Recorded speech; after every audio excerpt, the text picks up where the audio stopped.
राधा वल्लभ श्री हरिवंश। आइए आज हम सदन केसाई के जीवनी के ऊपर चर्चा करते हैं। ये ऐसे भक्त थे जो पूरी तरह से प्रभु के प्रति समर्पित थे और पूरी तरह से उनकी शरण में थे। तो आइए जानते हैं कि इनके जीवन पर इस चीज़ का क्या प्रभाव पड़ा। सदन जी का जन्म एक कसाई कुल में हुआ। इनके पिताजी कसाई का काम करते थे। एक दिन इनके पिताजी एक बछड़े को लेकर आए, यानी कि गाय के एक बच्चे को लेकर आए और उन्होंने सदन जी को बोला कि आज हम इनकी सबसे पहले टांग काटेंगे क्योंकि इनकी टांगों पर सबसे ज़्यादा मांस है। तो वो जो सदन जी थे वो बचपन से ही संतों के दर्शन करते थे। बच्चे ही थे उस समय में, तो वो संतों के दर्शन करते थे और संतों की बातों को बहुत मानते थे। तो वो उस बछड़े को देखकर भावुक हो गए कि हम इसको मारेंगे, इसको काट देंगे।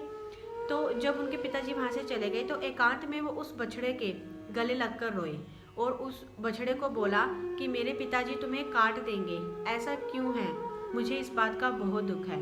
तो उस बछड़े ने ही उनसे बोला कि अपने पिताजी को बोलो कि सबसे पहले वो मेरा गला काटेंगे, मेरी टांगे नहीं काटें, क्योंकि पूर्व जन्म में मैंने वो बछड़े के रूप में थे और मैंने उनका सबसे पहले गला ही काटा था।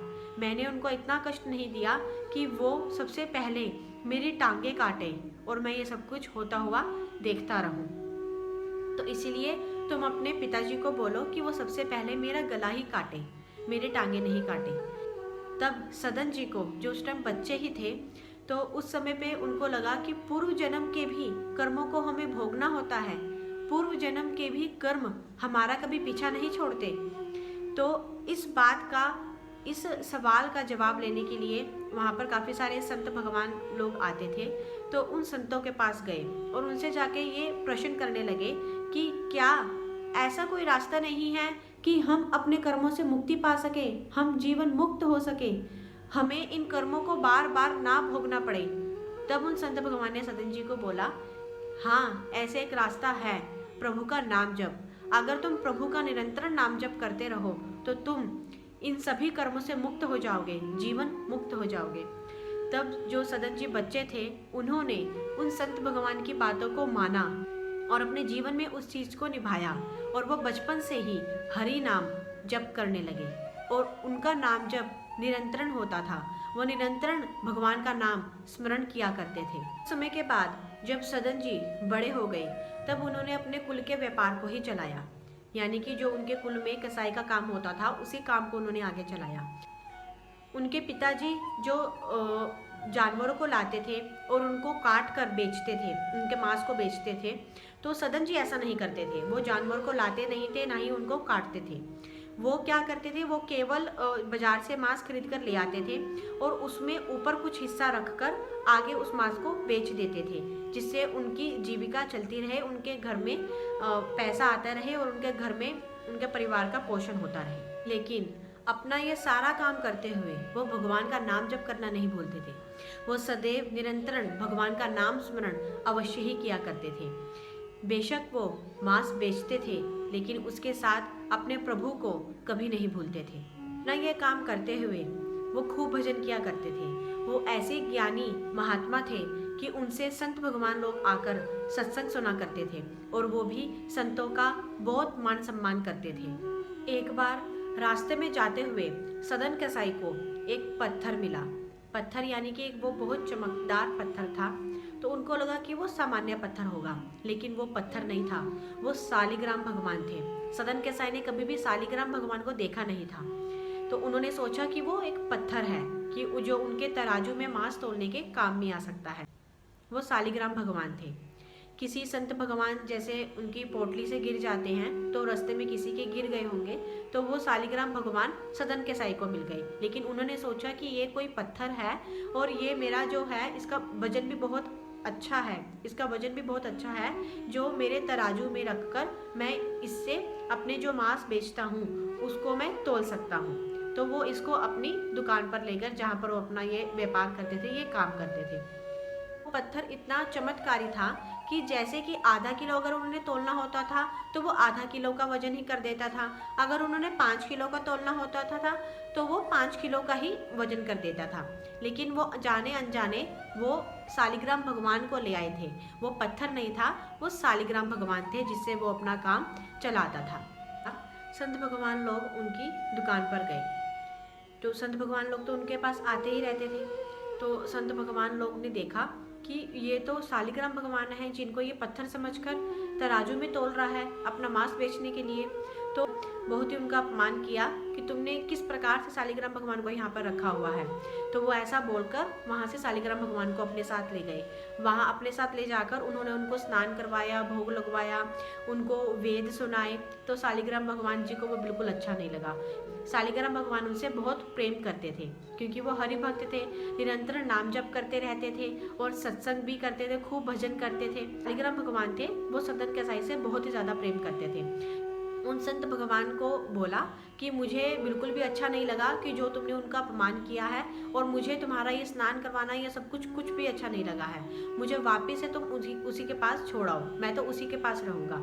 तो जब वो वापिस से सदन केसाई के पास लेकर गए और उनसे बहुत ही विनम्र भाव से उनसे माफ़ी मांगी और ये बोला कि शालिग्राम भगवान जी तो मुझसे नाराज़ हो गए कि मेरे से ये अपराध बन गए कि मैं तुम्हारे पास शालिग्राम भगवान को ले गया हूँ, तो मुझे क्षमा कर दो और ये अपने शालिग्राम भगवान को अब तुम ही रखो। तो अब सदन केसाई के पास शालिग्राम भगवान आ गए। तो सदन केसाई ने कहा कि अब इनको मैं तोलने के काम में तो नहीं लेके आ सकता हूँ। तो उन्होंने क्या करा, शालिग्राम भगवान को एक लाल कपड़े में बांधकर उन्होंने उनको अपने कंठ से लगा लिया, यानी कि अपने कंठ में उनको बांध लिया और सदैव उनको वो अपने साथ ऐसे ही रखते थे। अब सदन केसाई खूब भजन करते थे। उनको शालिग्राम जब से उनके पास आए थे वो उनसे बिल्कुल भी दूर नहीं होते थे। तो उनके मन में वैराग्य उत्पन्न हो गया। उनको ये काम करना बिल्कुल अच्छा नहीं लगता था, परिवार में रहना बिल्कुल अच्छा नहीं लगता था। वो सब कुछ छोड़ के, सब कुछ त्याग कर वैराग्य की तरफ चल दिए, यानी कि उन्होंने अपना घर परिवार, वो कारोबार, वो व्यापार सब कुछ छोड़ दिया और वो वहाँ से खाली हाथ केवल प्रभु के दर्शन को चल दिए। केवल प्रभु के लिए अपना जीवन उन्होंने समर्पित कर दिया। तो जब वो वहाँ से जा रहे थे तो उन्होंने सोचा कि मैं सबसे पहले जगन्नाथपुरी जाऊँगा, जगन्नाथ भगवान के दर्शन करूँगा। उन्होंने अपनी यात्रा पैदल ही शुरू कर दी। तो वो एक गांव में से निकल रहे थे। वहाँ पर उन्होंने देखा कि एक कुएं के पास एक व्यक्ति जो है पानी भर रहा है अपनी बाल्टी में, और जो गैया हैं, जो गाय वहाँ पर खड़ी हुई है, वो उनको उसमें से पानी नहीं पीने दे रहा, वो उनको मार रहा है, उनको पीछे हटा रहा है। सदन जी ने उनको बोला, उन व्यक्ति को, कि क्या हुआ, आप इन गाय को यहाँ से पानी क्यों नहीं पीने दे रहे हो, इनको भी तो प्यास लगी होगी। तो उन्होंने बोला कि ये कुएं से पानी खींचने में बहुत समय लगता है, हम इतना जोर लगाकर पानी यहाँ से निकाल रहे हैं, तो ये पानी अपने घर को लेकर जाएंगे, हम गाय को ये पानी क्यों पिलाएंगे।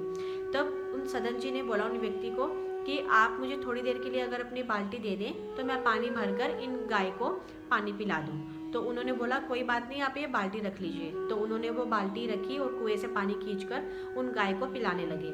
समय बहुत अधिक व्यतीत हो चुका था, इसलिए सदन जी ने सोचा कि मैं यहीं पे भिक्षा मांगकर रह लेता हूँ और सुबह के समय में जगन्नाथ जी के दर्शन करने के लिए चला जाऊँगा। तो जैसे ही वो भिक्षा मांग रहे थे तो वो एक घर में पहुँचे। एक घर में पहुँचे तो उन महिला ने उनको देखा तो वो उनके रूप के ऊपर मोहित हो गई। तो उसने उनको वहीं पर ही आमंत्रित कर दिया कि हे महात्मा, आप यहीं पर ही भोजन कर लीजिए, आपको कहीं और भिक्षा मांगने की आवश्यकता नहीं है। तो ये शास्त्र आज्ञा करता है कि संत जो हैं, जो संत होते हैं, वो 5 घरों में से जाकर भोजन मांग सकते हैं। 3 बार की आवाज़ के बाद वो चौथी आवाज़ नहीं लगाएंगे भोजन के लिए। उनका यही कार्य है कि वो भोजन भिक्षा मांगकर खाएंगे और अपना भजन करेंगे। केवल रोटी मांगने का अधिकार है, किसी के घर में प्रवेश करने का उनको अधिकार नहीं होता। लेकिन सदन जी उनके भाव को, उस महिला के भाव को देखते हुए उनके घर में चले गए और वहीं पर उन्होंने भोजन पाया। उस महिला ने उनसे पूछा कि आप कहाँ से आए हैं और आप कहाँ जा रहे हैं। तब सदन जी ने बताया, मैं जगन्नाथ जी में दर्शन करने के लिए जा रहा हूँ। तब उन महिला ने बोला कि अभी रात्रि भी होने वाली है और आप सुबह के समय यहाँ से निकल जाइएगा, आप रात्रि को यहीं पर विश्राम कर लीजिए। तो सदन जी का हृदय बहुत दयालु था, तो उन्होंने सोचा कि हाँ, सुबह ही मेरे को दर्शन करने के लिए जाना है, तो मैं यहीं पर ही विश्राम कर लेता हूँ। तो वो वहीं पर ही उनके घर में ही रुक गए। उन्होंने उसके घर में जाना स्वीकार किया, तो ये उनसे दूसरी गलती हो गई। क्योंकि किसी भी सन्यासी को, किसी भी विरक्त को, किसी गृहस्थ के यहाँ पर जाकर विश्राम नहीं करना चाहिए, क्योंकि उनका जो आसन होता है उसमें गृहस्थी के परमाणु होते हैं, और एक सन्यासी को वैसा नहीं करना चाहिए। सन्यासी के पास अपना कमंडल होता है, या तो वो उस स्थान को शुद्ध कर कर अपना ही आसन बिछाकर उसके ऊपर बैठे, नहीं तो वो या तो घर के आंगन में या गांव के किसी मंदिर में जाकर विश्राम कर सकता है। तो इसीलिए सदन जी से ये दूसरी गलती हो गई कि वो उनके घर में चले गए और वहाँ पर विश्राम करने के लिए तैयार हो गए। उस महिला के अंदर काम भाव आ चुका था। वो रात्रि में उठकर सदन जी के पास गई और उनको बोला कि मैं आपके प्रति समर्पित हूँ, मैं आपकी तरफ आकर्षित हूँ। तब सदन जी ने बोला, तुम्हारा पति है और तुम फिर भी ऐसी बातें कर रही हो, तुम्हारे जितनी निकृष्ट स्त्री कोई हो ही नहीं सकती। तब उस महिला ने सोचा कि ये मेरा पति है, मेरे पति जिंदा है अभी, इसीलिए मुझसे ऐसी बात कर रही हैं। तो उसने क्या किया, उसने अपने पति को जान से मार दिया और उसने अपने पति का गला काट दिया। तो वो सदन जी के पास आई और आके उनको बोला कि मैंने अपने पति को मार दिया है, क्या आप अब भी मुझे स्वीकार नहीं करेंगे? तब सदन जी ने बोला, मैं अपनी मृत्यु को स्वीकार कर सकता हूँ, लेकिन मैं तुम्हें कभी स्वीकार नहीं करूँगा। तब उस महिला ने बोला कि आप सोच लीजिए। उसने उनको धमकी दी कि अगर आप यहाँ से गए तो मैं शोर मचा दूंगी और ये बोलूँगी कि आपने मेरे साथ गलत भावना रखी है और आप ही ने मेरे पति को मार दिया है। तो जैसे ही सदन जी वहाँ से जाने लगे, उसने शोर मचाना शुरू कर दिया और वहाँ पर बहुत सारे लोग इकट्ठा हो गए। जब वहाँ पर बहुत सारा लोग इकट्ठा हो गए, तब उस महिला ने बोला कि देखिए, इसको साधु समझकर मैंने इसको अपने घर में आने दिया, अपने घर में भोजन करवाया, लेकिन इसने मेरे साथ गलत भावना रखी, इसने मुझे छेड़ने की कोशिश की, और अगर मेरे पति ने मेरे को बचाने की कोशिश की, मेरे पति ने आवाज़ उठाई तो इसने मेरे पति को भी मार दिया, और अब ये मेरे को भी मारना जा रहा था। तभी मैंने शोर मचाकर आप सभी को यहाँ पर बुला लिया, सदन जी को बंदी बना लिया, और सुबह होते ही उनको सुबह राजा के पास ले गए। जब सदन जी को वहाँ से लेकर जाया जा रहा था, तब सदन जी मुस्कुरा रहे थे, क्योंकि उनके मन में ये भाव था कि जगन्नाथ जी क्या लीला कर रहे हैं। क्योंकि भक्त के सामने संसार नहीं होता, भक्त के सामने उनके भगवान ही होते हैं जो लीला कर रहे होते हैं। जब उनको राजा के सामने ले गई, तब राजा ने उनसे उनकी स्वीकृति पूछी कि क्या आपने ऐसा किया है, आपकी स्वीकृति से ही आपको दंड दिया जाएगा। तब सदन जी ने बोला कि उनके कोई पिछले जन्मों के कोई ऐसे कर्म ही रहे होंगे जिसके कारण जगन्नाथ भगवान उनको निष्पाप कर रहे हैं, उनके उन कर्मों को खत्म कर रहे हैं। तब सदन जी ने कहा, हाँ, अवश्य ही कोई न कोई अपराध तो हुआ ही होगा कि जो भगवान ने मुझे यहाँ पर लाकर खड़ा किया है।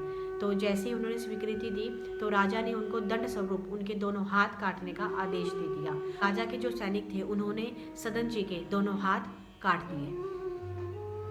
सदन जी साधु थे, इसीलिए उनको मृत्युदंड नहीं दिया गया और ना ही उनको बंदी बनाकर रखा गया। जैसे उनके हाथ काट दिए गए तो उनको वहाँ से जाने दिया गया। तो जैसे ही सदन जी वहाँ से जा रहे थे जगन्नाथ जी के दर्शन के लिए, तब उनके मन में यही भाव था कि कोई न कोई अपराध तो मेरे से अवश्य ही हुआ होगा, किसी न किसी पाप को जगन्नाथ जी ने खत्म किया होगा, तभी मुझे ये दंड मिला है। उन्होंने फिर भी अपने भगवान में कोई दोष दृष्टि नहीं की। उन्होंने यही सोचा कि मेरे द्वारा ही कोई न कोई अपराध अवश्य हुआ होगा, जो प्रभु ने मुझे ये दंड दिया है। ये दंड देकर प्रभु ने मुझे पवित्र किया है, ताकि मैं पूरी तरह से पवित्र होकर उनके पास जा पाऊँ। और सदन जी वहाँ से जगन्नाथ जी के दर्शन के लिए चल दिए।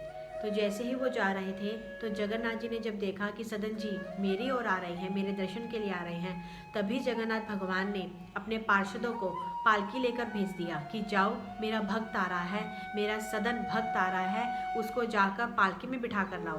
तभी वहाँ से पार्षद भागे और पालकी लेकर सदन जी के पास पहुँचे। उन्होंने पूछा कि आप ही हैं सदन भक्त जिनको जगन्नाथ जी ने बुलाया है? तो उन्होंने बोला, हाँ, सदन तो मैं ही हूँ। तो उन्होंने पालकी को प्रणाम किया और बोला, नहीं, मैं पालकी में नहीं बैठकर जाऊँगा, मैं ऐसे ही जगन्नाथ भगवान के दर्शन के लिए जाऊँगा। तो पार्षदों ने बोला, नहीं, भगवान ने आज्ञा करी है, आपको पालकी में ही बैठकर आना है। तो फिर उसके बाद पार्षदों ने सदन जी को पालकी में बिठाया और वो जगन्नाथ भगवान की तरफ ले गए, उनके दर्शन के लिए ले गए। जैसे ही सदन जी उनके सामने पहुँचे, तो सदन जी को बहुत दुख हुआ कि मेरे हाथ नहीं हैं, अगर मेरे हाथ होते तो मैं प्रभु को दोनों हाथ जोड़कर प्रणाम करता, उनको दंडवत करता। जब सदन जी जगन्नाथ भगवान के सामने पहुंचे तो जगन्नाथ भगवान ने उनके दोनों हाथ वापस कर दिए। बिल्कुल वो हष्ट पुष्ट हो गए, उनका शरीर एकदम स्वस्थ हो गया और वो दंडवत करते हुए जगन्नाथ भगवान को प्रणाम किया और जगन्नाथ भगवान ने उनको अपने हृदय से लगा लिया। भगवान ने सदन जी से पूछा कि क्या तुम्हें मेरे ऊपर गुस्सा नहीं आया कि बिना किसी गलती के तुम्हारे को मैंने दंड दिलवा दिया, और वो भी इतना बड़ा दंड। तब सदन जी ने कहा, नहीं प्रभु, मुझे आपकी हर चेष्टा में आपका प्यार ही दिखाई देता है, आपकी कृपा ही दिखाई देती है। अवश्य ही मेरा कोई दोष रहा होगा जो मुझे ये दंड मिला है, इसीलिए मैं बिल्कुल भी आपसे गुस्सा नहीं हूँ। आप तो मेरे प्रभु हैं, मेरे प्रीतम हैं, मेरे भगवान हैं, और आपसे मैं गुस्सा कैसे हो सकता हूँ। आप जो भी करते हैं हमारी भलाई के लिए ही करते हैं। इस भक्त चरित्र से, इस कहानी से हमें यही सीख मिलती है कि कभी कभी धर्म पर चलने वालों की दुर्गति होते हुए दिखाई दे सकती है, लेकिन सत्य में कभी उनकी दुर्गति होती नहीं है, क्योंकि सदैव प्रभु उनके साथ होते हैं। और जब प्रभु साथ होते हैं, जब हम प्रभु की शरण में उनके प्रति समर्पित होते हैं, तब हमारी कभी दुर्गति हो ही नहीं सकती, हमारा कभी अहित हो ही नहीं सकता। भगवान हमारे लिए जो भी करते हैं उसमें कुछ ना कुछ अच्छाई अवश्य ही छिपी होती है और उसमें हमारा ही भला होता है। इसीलिए हमें कभी भी भगवान के द्वारा किए गए किसी कार्य में कभी भी कोई दोष दृष्टि नहीं करनी चाहिए। हमें सब कुछ प्रभु की इच्छा समझकर स्वीकार करना चाहिए और सदैव प्रभु की शरण में होकर, प्रभु के आश्रित होकर हर कार्य को करना चाहिए। सदन जी कसाई थे, लेकिन कसाई का काम करते हुए भी उन्होंने नाम जप करना नहीं छोड़ा, उन्होंने प्रभु की भक्ति नहीं छोड़ी, और इसी कारण से इसी नाम जप ने उनको परम पद में प्रतिष्ठित किया, प्रभु के समीप ले गया। इसीलिए हमें सदैव नाम जप अवश्य ही करते रहना चाहिए, सदैव प्रभु की शरण में, गुरुदेव भगवान की शरण में, उनकी आज्ञा में रहना चाहिए, तभी हमारा जीवन सफल हो सकता है। राधा वल्लभ श्री हरिवंश।